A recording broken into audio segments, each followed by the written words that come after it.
Oi pessoal, tudo bem com vocês? Hoje nós vamos falar sobre fatores de crescimento para microagulhamento. Antes de eu falar dos fatores de crescimento, eu vou falar para vocês um pouco do microagulhamento, que eu sei que várias pessoas talvez não conheçam. Então, o que é o procedimento do microagulhamento? O microagulhamento ele é um procedimento estético, ele pode ser feito facial, corporal, mas sempre por um profissional habilitado.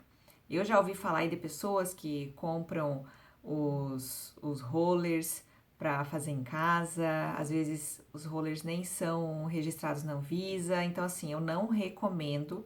Se tu quer fazer um procedimento estético, procura um profissional habilitado que vai fazer uma avaliação bem completinha da tua pele, ver qual procedimento seria mais adequado para ti. E se for o caso do microagulhamento, ele sim vai fazer todo o procedimento com os devidos cuidados dentro do que é correto, tá bom? Então aqui eu vou mostrar para vocês, mas é só para fins de curiosidade e para quem não conhece, conhecer também e depois entender como é que os fatores de crescimento vão estar atuando ali na nossa pele. Então o fato de você microagulhar a pele é como o próprio nome diz, você vai fazer pequenas perfurações e várias perfurações na sua pele, e essas perfurações, elas vão ter duas funções. Por si só, elas já vão estimular um processo inflamatório e vão estimular ali regeneração tecidual. Então, apenas só perfurando eu já vou ter esse efeito. Então, às vezes a agulha de 0,5 milímetros, né, que a gente usa que é a menorzinha, às vezes algumas pessoas podem falar, mas não faz efeito. Faz efeito sim. Só o fato de você perfurar a pele, tu já vai ter uma estimulação, tu vai gerar um processo inflamatório que vai gerar a estimulação de uma regeneração tecidual. E, além disso, então, o fato de você microagulhar, então, fazer várias perfurações na pele, já é uma estimulação à nossa pele, mas a gente pode aproveitar uma vez que a nossa pele está cheia de furinhos para depois estar aplicando, então, produtos adequados e facilitar a entrada deles na nossa pele.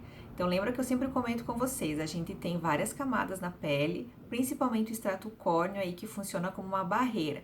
Então a função é justamente impedir a entrada de substâncias, de agentes na nossa pele por uma questão de proteção. Mas às vezes a gente quer que certas substâncias entrem. Então a gente aproveita essa técnica de microagulhamento para depois estar passando um produto ali por cima, normalmente é na textura de sérum para justamente facilitar a entrada desses ativos na nossa pele, porque pense, se você passar um gel ou um creme espesso, a tua pele está aberta. Você pode ter um risco maior de reação alérgica, de sensibilização, mas também para o ativo é mais difícil ele sair de um produto que é mais consistente e migrar para a pele do que se ele já está numa forma mais líquida e daí conseguir sair dessa forma que já é mais líquida e penetrar na nossa pele, penetrar ali o extrato córneo e fazer toda a permeação até a nossa derme. Então fica mais fácil quando eu trabalho com formas farmacêuticas mais líquidas ou um serumzinho bem fluidinho, fica mais fácil pro ativo sair da fórmula e entrar na nossa pele. Eu trouxe aqui, eu tenho alguns modelos de roller para mostrar para vocês, para quem não conhece. Então, o importante sempre é ter registro na Anvisa, eles vêm estéreis, né?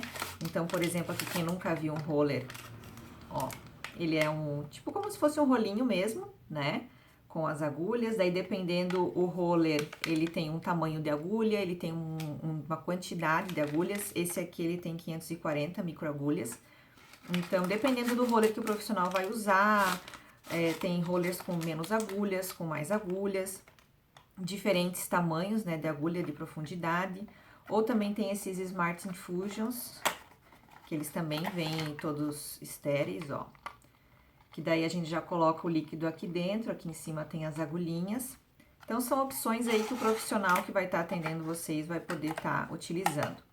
Também tem variação de tamanho de agulha, enfim, mas o importante é ser um produto registrado pela Anvisa, porque já tem casos de às vezes a pessoa utiliza um roller Xing Ling que não tem registro para pagar mais barato, aí a agulha sai do tambor, fica na pele, rasga a pele, enfim, é um problema.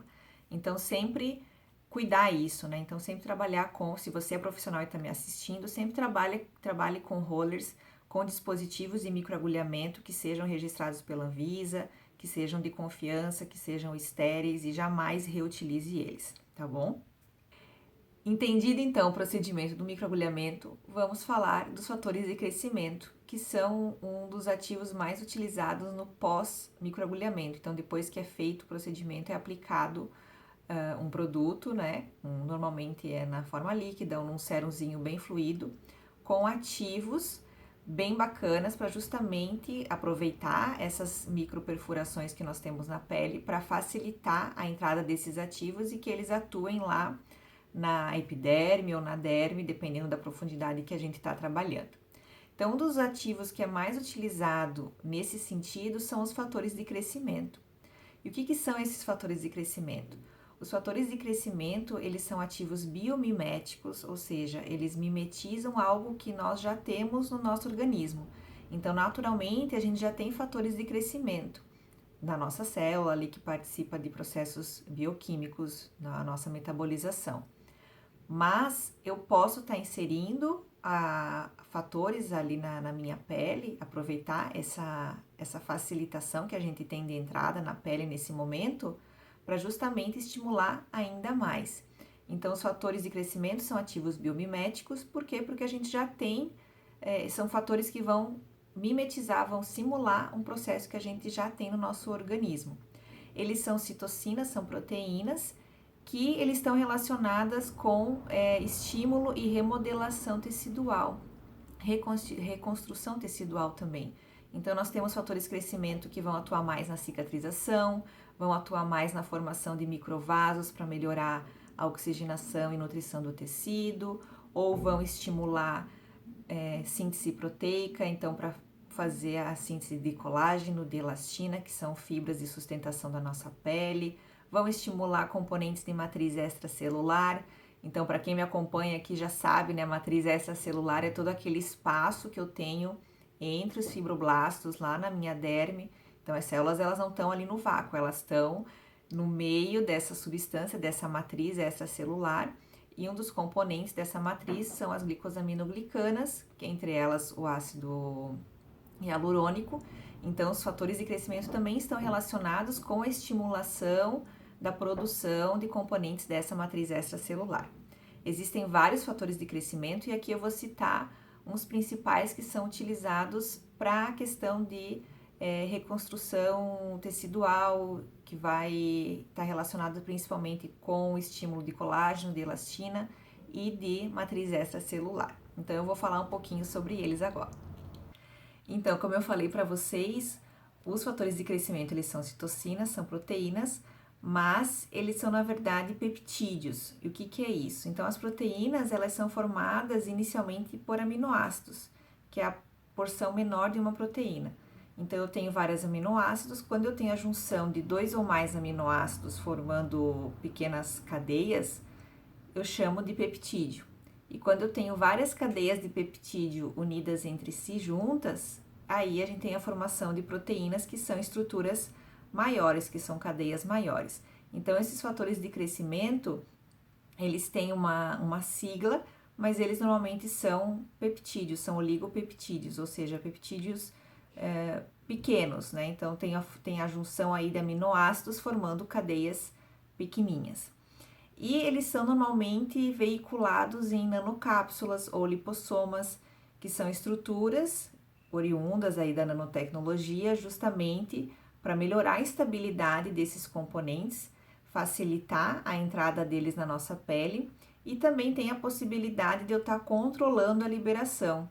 Então, por exemplo, eu posso usar uma estratégia dessas para controlar a liberação desses fatores de crescimento na pele aos poucos. Então, por exemplo, eles ficam sendo liberados aos pouquinhos durante um período maior. Então, é uma estratégia também que é bem utilizada.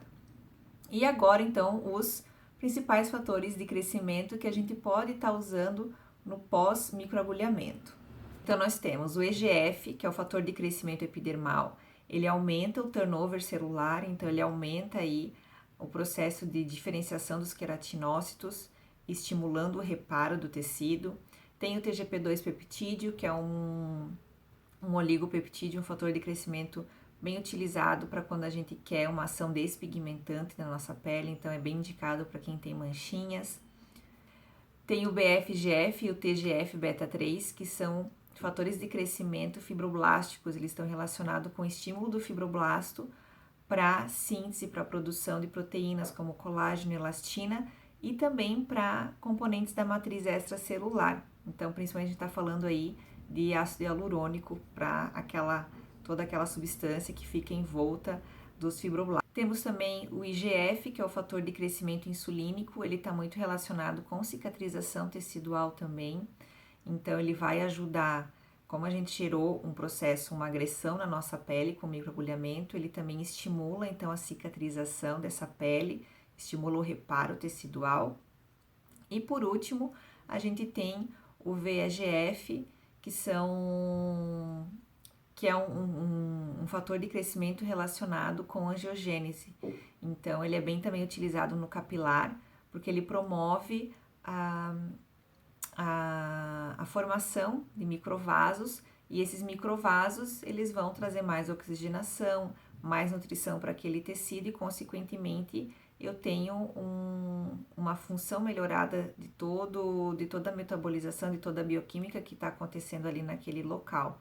Então, se eu tenho mais aporte de oxigênio, mais aporte de nutrição para aquela região, para aquele tecido, consequentemente, todos os processos ali envolvidos, eles vão ser executados pelo nosso organismo de uma forma mais eficiente. Ai, gente, eu esqueci de comentar com vocês sobre o copper tripeptídeo, que é um peptídeo ligado ao cobre, que também está relacionado com remodelação tecidual. Ele aumenta a proliferação dos queratinócitos lá na nossa epiderme, que são as principais células ali da nossa epiderme, né, que constitui essa camada. E também ele estimula a síntese de colágeno, de elastina, que consequentemente eu vou ter uma melhora na firmeza lá da minha pele, melhora das linhas finas. Então, esses que eu falei são os principais fatores de crescimento, principalmente para uso facial. Claro que vocês podem encontrar outros, mas com certeza um ou mais desses vocês vão encontrar nesses produtos pós-microagulhamento. Qualquer dúvida, deixe nos comentários. Não esqueçam de avaliar o vídeo, compartilhem com quem vocês acham que esse conteúdo vai beneficiar. E a gente se vê no próximo vídeo.